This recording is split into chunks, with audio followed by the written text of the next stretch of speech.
Welcome students. आज मैं आपको 10.1.2 स्टडी कराएंगे। इसमें टॉपिक है importance of the universal law of gravitation. यानी कहा गया है जो gravitational universal law of gravitation का जो है यानी गुरुत्वाकर्षण का जो सार्वत्रिक जो नियम बना, जो न्यूटन ने बताया था, उसके महत्व को हम आज जानेंगे। यानी importance of the universal law of gravitation कि जो law of gravitation, universal law of gravitation है, उसका यूज़ कहाँ कहाँ हो रही है, उसका महत्व कहाँ कहाँ पर हो रहा है, कि इसकी अगर ना होती तो क्या होता, ये सब बातों का डिस्कशन। जैसे यहाँ लिखा है, the universal law of gravitational successfully explains several phenomena which were believed to the unconnected. ठीक है, जैसे कि आप देख पा रहे हैं, है ना।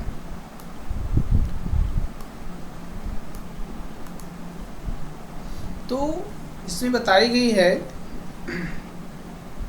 कि जो हमारे इस फेनोमेना जो है, इसमें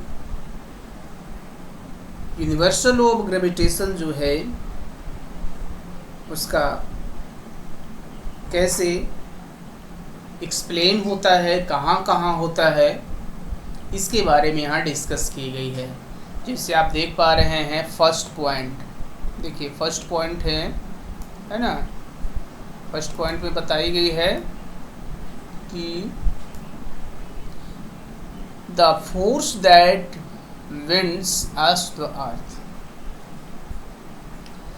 यानी पृथ्वी जो है, अर्थ जो है, इसको चारों ओर जो है मून क्या कर रहा है, राउंड कर रहा है, घूम रहा है। ठीक है। सेकेंड पॉइंट में आप देखिए कि the motion of the moon around the earth.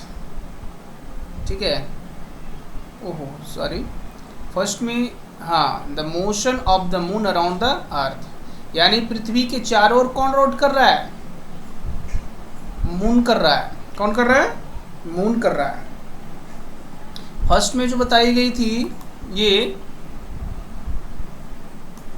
The force that winds us the earth,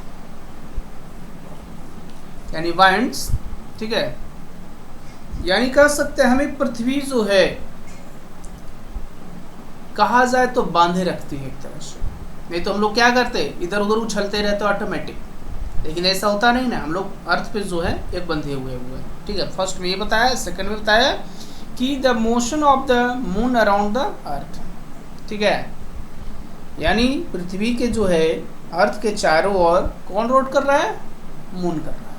third में आप देख पा रहे हैं ये कि the motion of planets around the sun and, यानी जो सन है इसके चारों ओर जितने भी प्लैनेट्स हैं वो राउंड कर रहा है। फोर्थ बताई गई है and the tides due to the moon and the sun, यानी मून और सन के कारण ही जो है टाइड्स, यानी जो ज्वार आते हैं समुद्रों में, अमावस्या पूर्णिमा को जो ये होती है, ठीक है, ये यूनिवर्सल लॉ ऑफ ग्रेविटेशन के कारण ही होती है। तो आप जान गए gravitational, universal law of gravitational के कारण क्या हो रहा है। जो अर्थ है, फर्स्ट पॉइंट में हमने बताया फर्स्ट में कि जो अर्थ है वो हमें एक फोर्स किसके हमें बांध कर रखी है। सेकंड में बताया the motion of the moon around the earth, moon जो है वो अर्थ के चारों ओर क्या कर रहा है, रोट कर रहा है। The motion of planets around the sun, सूर्य के चारों ओर जो है जितने भी प्लैनेट्स हैं वो क्या कर रहा है, घूम रहा है। किसके कारण? यूनिवर्सल लॉ ऑफ ग्रेविटेशन के ही कारण ये सब पॉसिबल है। That tides due to the motion of the sun, जो सूर्य और चंद्रमा का जो है अट्रैक्शन, ठीक है, जिसके कारण ही टाइड्स यानी कहा जाए ज्वार जो होती है समुद्रों में, जल का बहुत ऊंचे ऊंचे जो लहरें उठती है बहुत तेजी से, ठीक है, उसे किसके कारण होती है? यूनिवर्सल लॉ ऑफ ग्रेविटेशन के कारण ही पॉसिबल है, ठीक है। Next topic 10.2 free fall. Free fall, free fall जैसे हम लोग कह रहे हैं या बोल रहे हैं, तो हम लोग इसके बारे में जानते हैं कि कोई चीज़ अगर हो, कोई ऑब्जेक्ट, उसको कहीं अगर छोड़ते हैं तो ऑटोमेटिक क्या, फ्री फॉल, नीचे की ओर मुक्त रूप से गिर जाना, इसको कहते हैं मुक्त पतन, free fall.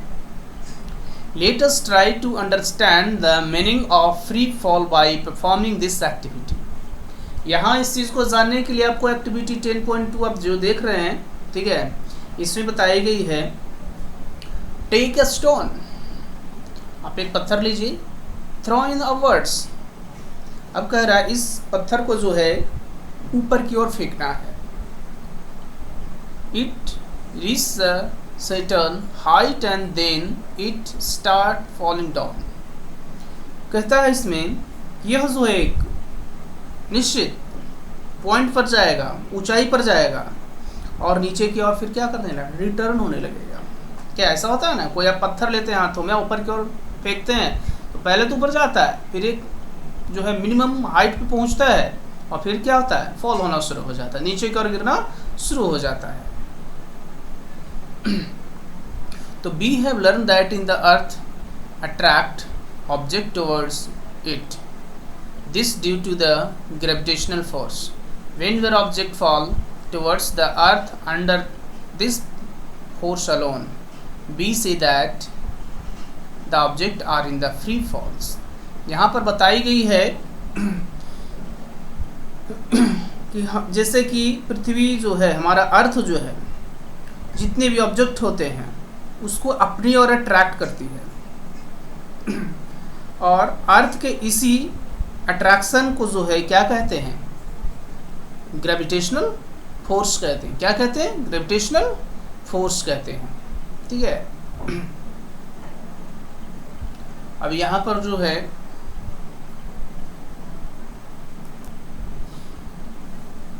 Is there any change in the velocity of falling object? When falling, there is no change in the direction of the motion of the object, but due to the Earth's attraction, there will be a change in the magnitude of the velocity. Any change in velocity involves acceleration. When wherein the object fall toward the Earth and acceleration involved, this acceleration is due to in the Earth's gravitational force. जैसे कि बताई गई है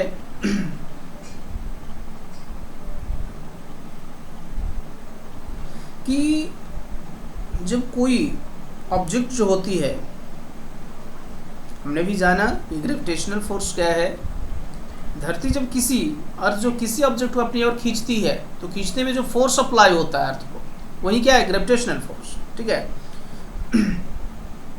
लेकिन यहाँ हम बताने जा रहे हैं कि फ्री फॉल में होता क्या है। तो कोई ऑब्जेक्ट है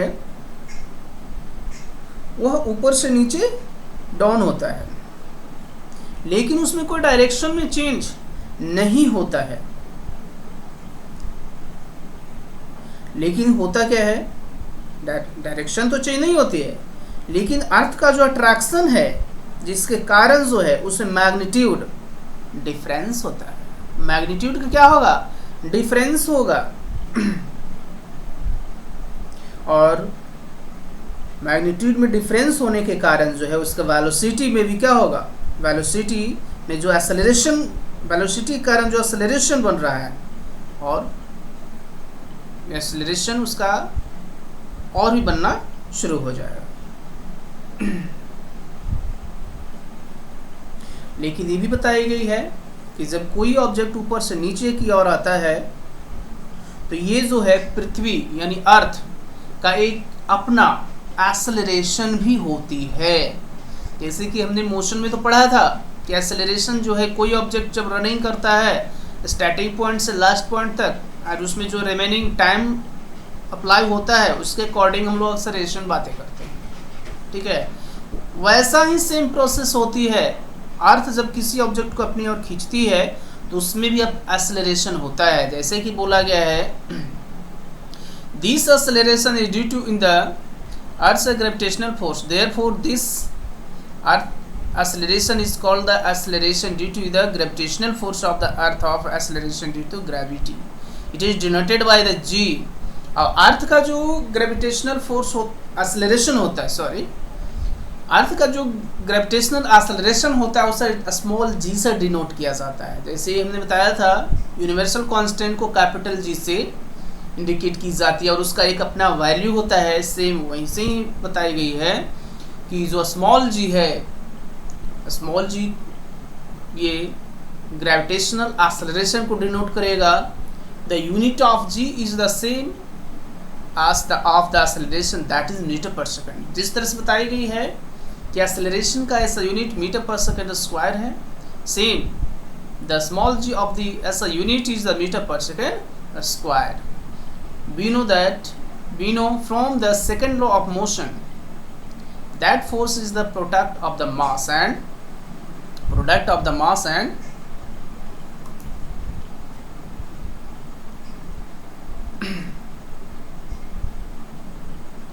acceleration।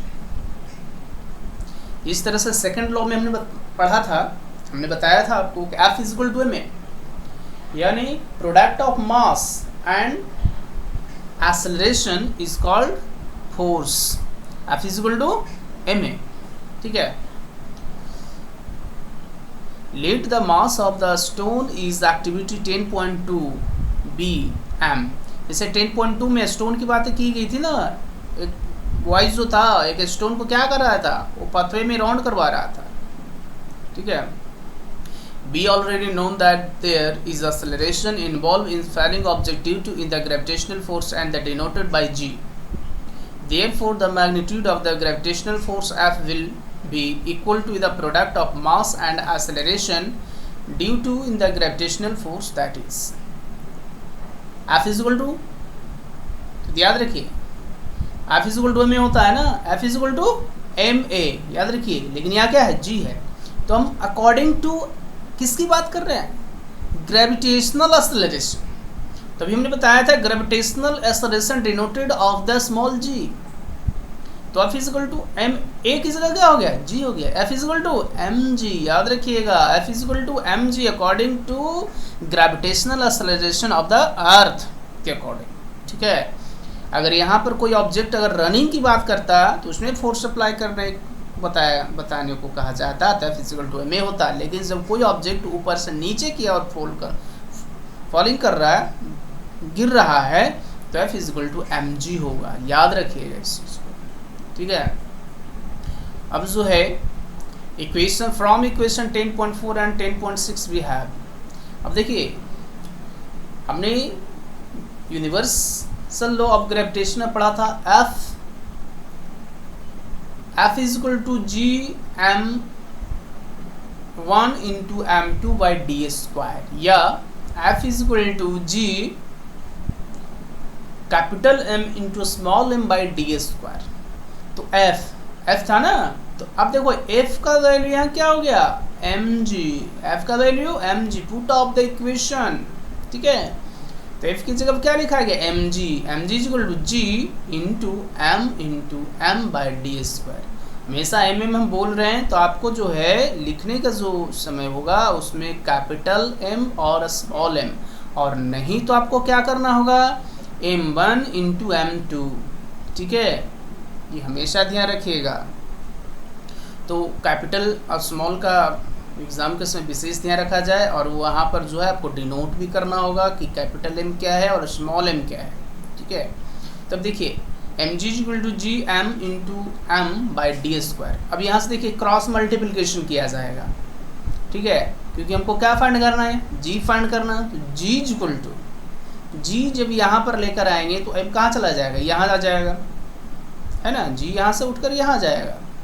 तो देखिए m से m क्या हो गया, कैंसिल, तो बच गया क्या आपके पास, g equal to G M by d square, ठीक है, where m is the mass of the earth and d is the distance between the object and the earth। आपको पता है m क्या है, अर्थ का मास है, d क्या है, डिस्टेंस जो है अर्थ से है, distance between the object and earth, यानी ऑब्जेक्ट जो है और अर्थ के बीच की दूरी क्या है, d है।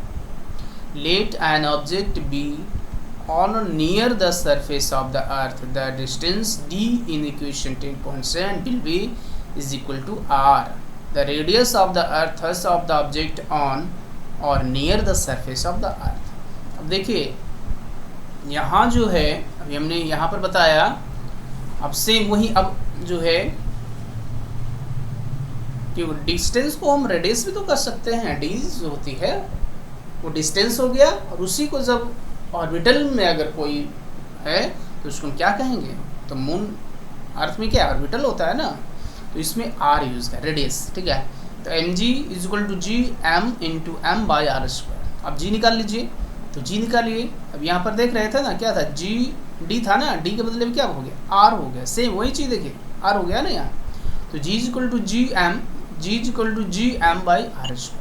अब ये भी वो विशेष ध्यान रखना चाहिए कि जी स्मॉल जी और कैपिटल जी ये अलग है और ये अलग है, ऐसा नहीं कि G is equal to small G M by R, ऐसा नहीं करना है, या capital G is equal to G, ऐसा नहीं करना है। Small G is equal to capital G M by are square. The earth is not a perfect sphere. अब कहता अर्थ जो है पूरी तरह से गोल नहीं है, अर्थ जो है वह पूरी तरह से गोल नहीं है, ठीक है। As the radius of the earth increase from the poles to the equator, the value of g becomes greater at the poles than in the equator। अब यहाँ पर ये भी बताई गई है कि अर्थ जो है उसका रेडियस जो है, ठीक है, पोल्स पे इक्वेटर, ठीक है, जब उसकी ओर हम बढ़ते हैं तो g का जो होता है, स्मॉल g का जो वैल्यू होता है वो पोल्स पे अधिक होता है। जो पोल्स होता है उसका जो है इक्वेटर्स जो है वहाँ पर उसका वैल्यू क्या होती है, ग्रेटर, अधिक होती है। बोला है ना, the earth is not a perfect square, earth जो हमारा पूरा गोल नहीं है। आज the radius of the earth increase from the poles to the equator, जैसे ही हम उसके पोल्स के जो है इक्वेटर की ओर चढ़ते हैं तो उसका रेडियस क्या होता है, इंक्रीज होती है। The equator of the value of g become greater of the poles than in the equator. For must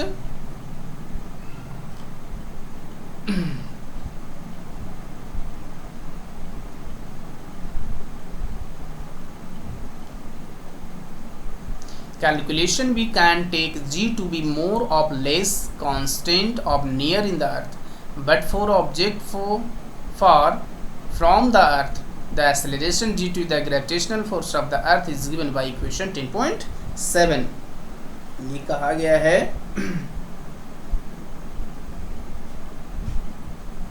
कि अर्थ पे जो है g का वैल्यू हमेशा जो है इक्वल रहेगा।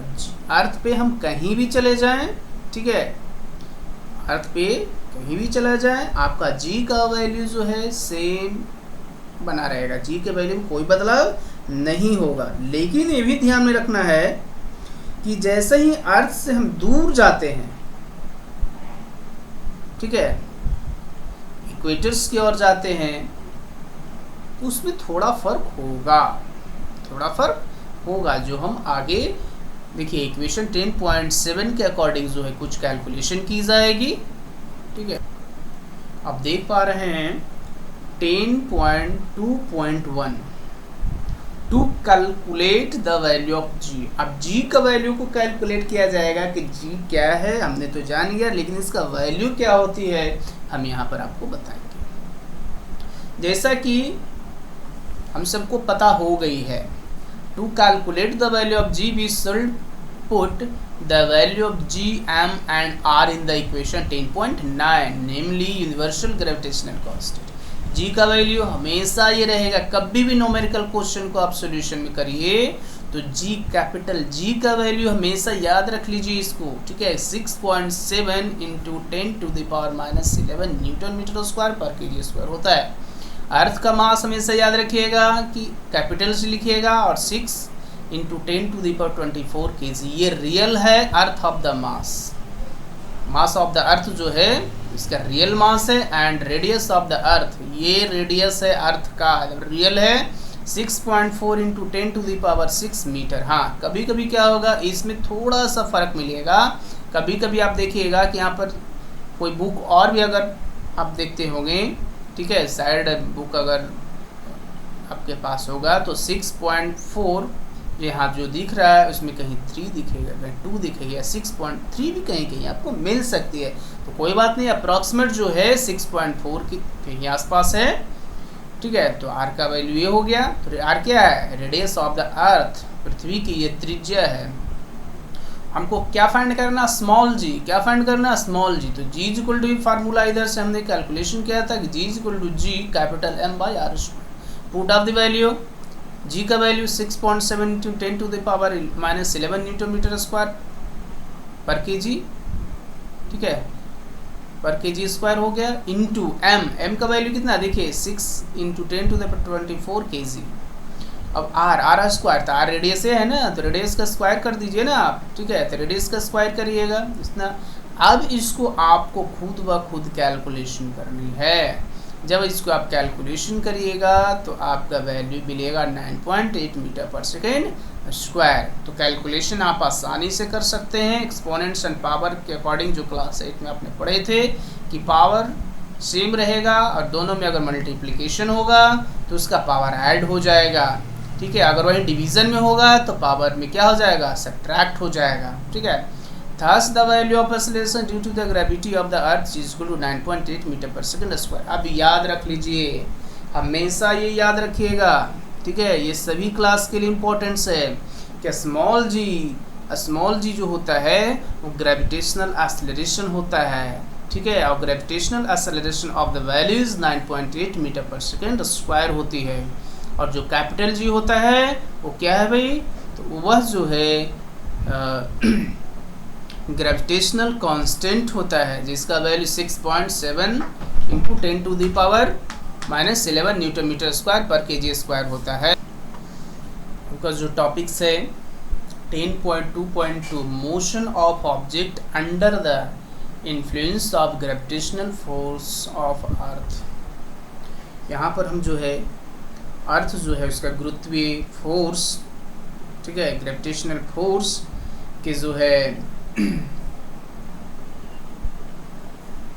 कि प्रभाव में जो वस्तुओं की जो मोशन होती है, गति होती है, उसके बारे में हम स्टडी करेंगे। Let us do an activity to understand whether all object hollow of a solid big और small will be fall from the height of the same rate. यहाँ कहा गया है कि इस एक्टिविटी को समझने के लिए जो है कि अर्थ जो है सभी ऑल ऑब्जेक्ट को जो है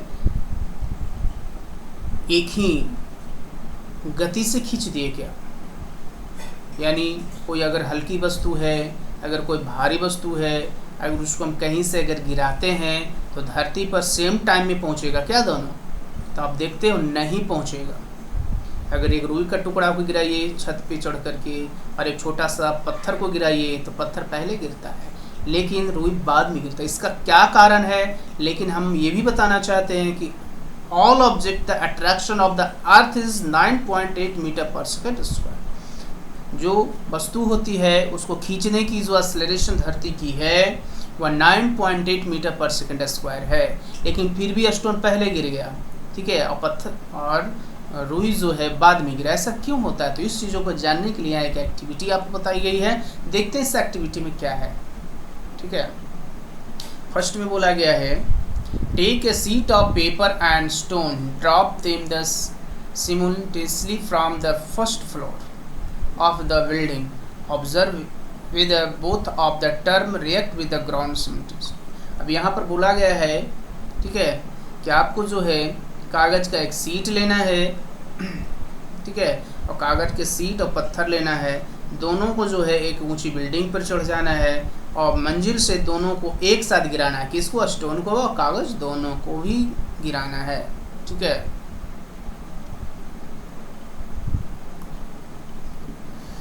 We see that paper reached the ground. Little later on the stone. This happens because of air resistance. The air offers resistance due to the friction to the motion of the falling object. The resistance offered by air to the paper is more than the resistance offered to the stone. If we do the experiment in the glass jar from which air has been sucked out, the paper and the stone will fall at the same rate. यहाँ पर बताई गई है कि हम यहाँ पर क्या है, कागज जो है, कागज का जो टुकड़ा है वो लेट से गिरेगा, लेकिन स्टोन जो है वो अर्थ पे बहुत तेजी से गिर जाता है। तो अब कहेंगे सर आपने बताया कि all object attraction of the earth is acceleration 9.8 metre per second square. ठीक है, लेकिन ऐसा क्यों हो रहा है सर कि पहले स्टोन गिर गया और कागज बाद में गिरा? तो यहाँ पर ये भी बता दी गई है इस एक्टिविटी में, ठीक है, कि ऐसा जो हो रही है बिकॉज ऑफ जो एयर है, तो एयर रेजिस्टेंस मीन होता है रोकने वाले प्रोसेस। ठीक है, तो एयर रेजिस्टेंस के कारण होता है। तो जब ऑब्जेक्ट फॉल होता रहता है तो उस समय जो है उसमें एयर के कारण रेजिस्टेंस बनता है और वहाँ पर फ्रिक्शन फोर्स अप्लाई होना शुरू हो जाता है। ठीक है, फ्रिक्शन फोर्स आपको पता है वो घर्षण बल के कारण जो है उसमें जो है रेजिस्टेंस अप्लाई होना शुरू हो जाता है। अब कहता है कि जो स्टोन है उस पर लगने वाले जो फोर्स हैं वो रेजिस्टेंस मोर हो जाता है। क्यों? कि फ्रिक्शन भी उसमें अप्लाई हो रहा है।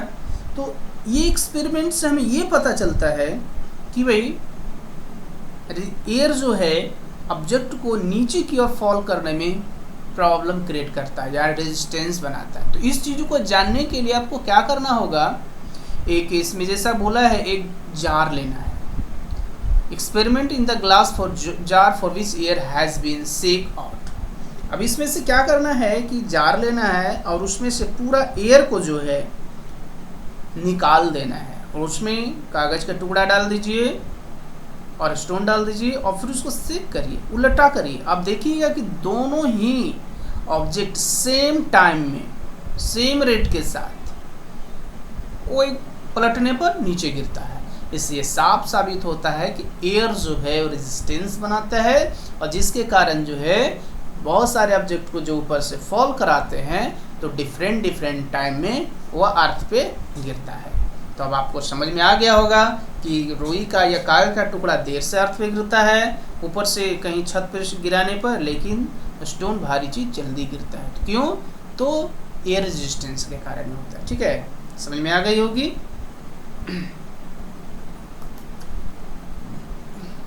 We know that and the object experience acceleration during the fall from equation 10.9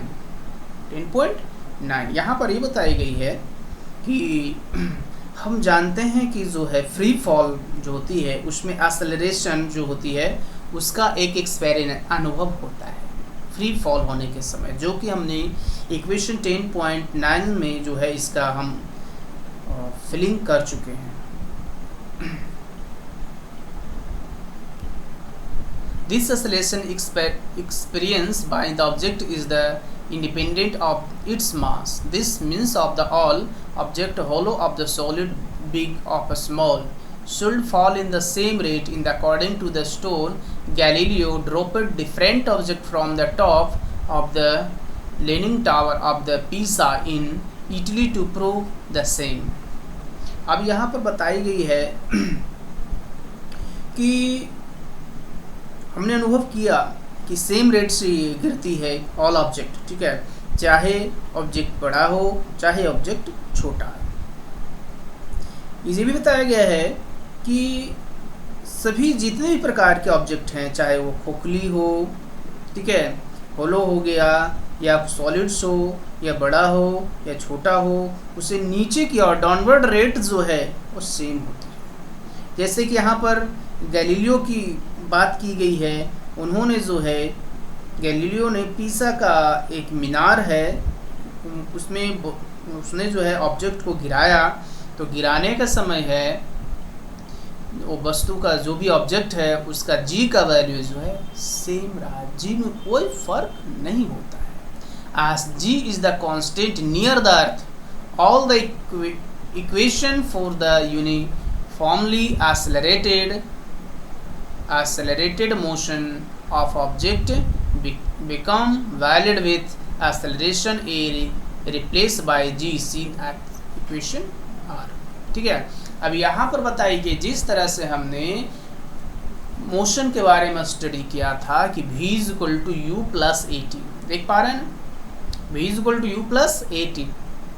लेकिन यहाँ पर जो है जब हम ग्रेविटेशनल एक्सेलरेशन से रिलेटेड बात करेंगे तो क्या हो जाएगा, v is equal to u plus g t. क्या हो जाएगा, v is equal to u plus g t. तो g क्यों हुआ, क्योंकि ग्रेविटेशनल एक्सेलरेशन की अगर बात कर रहे हैं तो एक स्पेस कौन ले लेता है, जैसे ही बोला है ना, यहाँ पर बात की गई है कि एक्सेलरेशन है replace by A replace by G, G को क्या कर देगा और रिप्लेस करके इसके अकॉर्डिंग होगा। ठीक है, सेम सेकंड में हम देख पा रहे हैं s is equal to u t plus half a t होता है ना लीनियर मोशन इक्वेशन में, लेकिन यहाँ पर क्या हो जाएगा, s is equal to u t plus half g t square. Third में आप देख रहे हैं v square is equal to u square plus two s, तो क्या हो जाएगा, v square is equal to u square plus two g s. अब यहाँ पर दो तीन बातों का आपको ध्यान देना बहुत इम्पोर्टेंस है। ठीक है, देखिए हम बताते हैं अभी आपको। Where u and v are the initial and final velocity and s is the distance covered in the time t। आपको पता है u इनिशियल वेलोसिटी है, v फाइनल वेलोसिटी है, s डिस्टेंस है, t टाइम है। In applying this equation will we take acceleration a to positive when it is the direction of the velocity, that is the direction of motion, the acceleration a will be take in the negative with the opposite of the motion। अब यहाँ पर एक चीज़ का ध्यान देना बहुत ज़रूरी importance है। ठीक है, कि अगर कोई ऑब्जेक्ट है वो नीचे से ऊपर की ओर जा रहा है, नीचे से अगर कोई पत्थर को हमने नीचे से ऊपर फेंका है, ठीक है, तो वहाँ पर जो g का वैल्यू होगा नेगेटिव होगा, क्योंकि ग्रेविटेशनल फोर्स के अपोजिट वर्क करते हुए ऊपर जा रहा है। इसीलिए यहाँ पर इक्वेशन जो फर्स्ट इक्वेशन होगा, अगर कोई ऑब्जेक्ट जो है नीचे से ऊपर की ओर जा रहा है तो उसके लिए हो जाएगा v is equal to u minus g t, minus में होगा s और डिस्टेंस फाइंड करना है तो s is equal to u t plus minus half g t square हो जाएगा, v square is equal to u square minus two g s हो जाएगा। ठीक है, और अगर कोई ऑब्जेक्ट ऊपर से नीचे की ओर फॉल कर रहा है, ठीक है, डाउनवर्ड हो रहा है ऑब्जेक्ट, ठीक है, तो उस समय सभी पॉजिटिव रहेंगे यहाँ। ठीक है,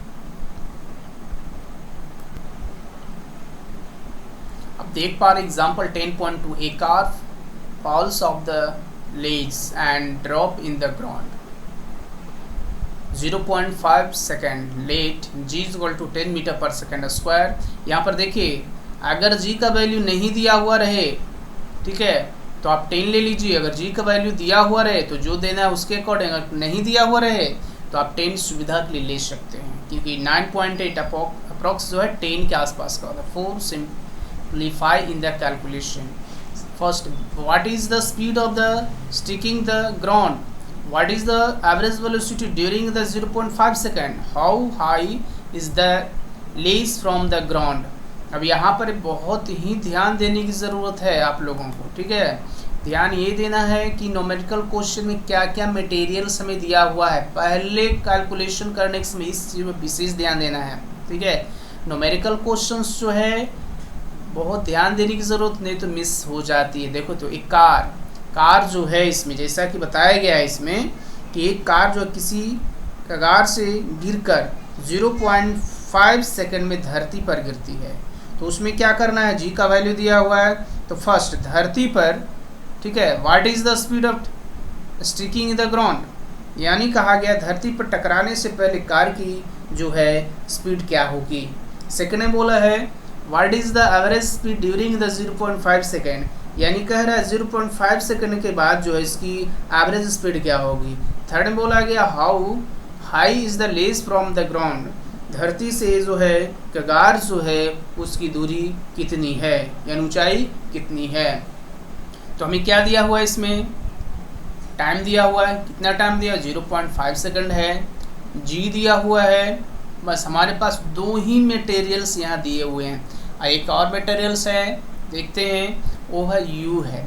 तो time t is equal to 1/2 second, ठीक है। 0.5 सेकंड था ना, उसको 0.1/2 सेकंड में लिख सकते हैं, ठीक है। Initial velocity u is equal to 0 meter per second, acceleration due to gravity g is equal to 10 metre per second square, acceleration of the car कितना है 10 मीटर पर सेकेंड स्क्वायर है एक्सेलरेशन, क्योंकि वो क्या हो रहा है डाउनवर्ड हो रहा है, ठीक है। तो स्पीड हमें फाइंड करना है, तो v इज इक्वल टू क्या होता है u प्लस ए टी, तो u का वैल्यू 0 हो गया। यहाँ पर इसका डिस्कशन नहीं किया है, तो v is equal to 10 metre per second square into 0.5 second, या हाफ कर सकते हैं। तो हाफ भी करिएगा तो आपका कैलकुलेशन करने पर कितना होगा 5 मीटर पर सेकेंड आ जाएगा, ठीक है।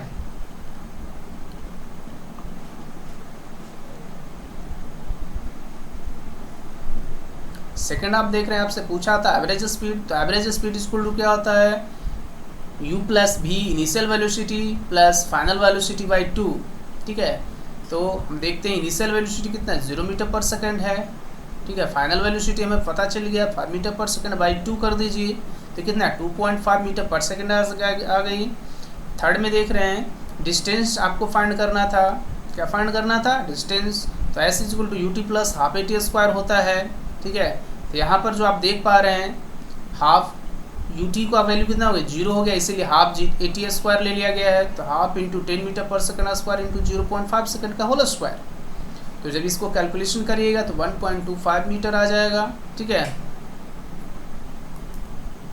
Example number 10.3 an object is throw in the vertically upward and rise of the height of 10 metre, calculate first the velocity with which the object was thrown upward and second the time taken by the object to the reach in the highest point। यहाँ पर कहा गया है 10.3 में कि एक जो है ऑब्जेक्ट है उसको ऊपर की ओर फेंका जाता है, सीधा फेंका जाता है और ये 10 मीटर की ऊंचाई तक पहुँचती है, 10 मीटर ऊपर जाता है, ठीक है। और उसके बाद फर्स्ट पॉइंट बोला है कि जो ऑब्जेक्ट हो बोला गया है कि उसकी वैल्यू ऊपर फेंकने में कितनी स्पीड से हो गई है, ऊपर जो फेंका गया तो कितने स्पीड से ऊपर गया है। सेकंड में बोला है कि वह ऑब्जेक्ट जो है कितने मैक्सिमम कितनी हाइट तक पहुंचने, जो मैक्सिमम जब हाइट पहुंचा है तो उसमें कितना समय लगा है उसको, ठीक है। तो हम देखते हैं हमारे पास मटेरियल्स है, आपको जो दिख रहा है वो डिस्टेंस है, डिस्टेंस कितना है distance travel S is equal 10 meter है, final velocity v is equal to 0 meter per second है, ठीक है। एक्सेलरेशन ड्यू टू ग्रेविटी कितना है 9.8 metre per second square, acceleration of the object -9 metre per second square है, क्योंकि object को नीचे से क्या किया गया ऊपर की ओर फेंका गया, इसलिए जी का वैल्यू क्या हो गया नेगेटिव हो गई है, याद रखिएगा। तो हमको क्या फाइंड करना है, देखते हैं v square is equal to u square plus 2s, तो यहाँ पर जी का वैल्यू लेना है, क्या लेना है जी का, ऊपर से नीचे ऑब्जेक्ट गया है ना, इसलिए जी का वैल्यू क्या हो जाएगा नेगेटिव हो जाएगा। तो यहाँ पर आप लिख सकते हैं v square is equal to u square minus 2gs, तो v का value 0 is equal to u square plus 2 into -9.8 metre per second square into s क्या हो गया हाइट हो गया ना 10 मीटर, तो माइनस यू स्क्वायर। अब इसको कैलकुलेशन आप करेंगे तो कितना आ गया u is equal to root 196, तो 196 का रूट तोड़ने पर कितना आता है 14 मीटर पर सेकेंड आता है, ठीक है। तो आप देख पा रहे हैं कि हमारा फर्स्ट u का वैल्यू आ गई है, ठीक है। सेकेंड पॉइंट जो है v is equal to u plus a t, हमको t फाइंड करना था, तो ये इक्वेशन ली गई है, तो जी टी यहाँ पर लेंगे v is equal to u minus g t, क्योंकि g क्या है नेगेटिव है ना, तो जब हम वैल्यू पुट करते हैं तो t का वैल्यू जो हमारा आ रहा है 1.43 सेकेंड आ रहा है। तो इस तरह से इसको अच्छी तरह से आप जो है कैलकुलेशन करिएगा, समझ में नहीं आती है तो हमें कमेंट्स में जो हमसे ज़रूर पूछ लीजिएगा, ठीक है। तो आई होप आज का क्लास आप लोगों को समझ में आ गई होगी। तो जितने भी नोट्स जो होंगे, ठीक है, आप खुद बनाते रहिए, ठीक है, और एग्ज़ाम की तैयारी करते रहिए। Thank you.